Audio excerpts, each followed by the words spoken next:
सूर्यप्रकाश भरपूर मिळणार नसल्यामुळे पंपाचं पाणी काही आपल्याला पाहायला मिळणार नाही.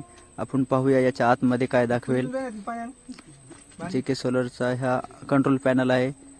यावर सिरियल नंबर वगैरे देत आहेत. या सिरियल नंबरवरून आपल्याला कंपनीला कॉल करून कधी विचारता येते. पंपचं कंट्रोल पॅनल या पद्धतीने मॉडिफाय केलेलं आहे. मधामध्ये DP पण दिलेला आहे. जर काही प्रॉब्लेम असेल तर DP कटआउट होते. या सिस्टममध्ये खूप चांगली ॲडव्हान्स टेक्नॉलॉजी आहे. मोबाईलवरून सुद्धा 2 मोबाईलवरून ऑपरेट करता येते. बंद आणि चालूचा सुद्धा याच्यामध्ये सिस्टम आहे. सिम कार्ड दिलेलं आहे. एअरटेलचं सिम यामध्ये अटॅच आहे नेटवर्कसाठी. कनेक्शनिंगची प्रोसेस पण खूप सोपी आहे. निगेटिव्ह पॉझिटिव्ह टर्मिनल अलग अलग दिलेले आहेत. ज्यामध्ये मी आपल्याला हे दाखवत आहे आतमधले इंटेरियर काय आहे.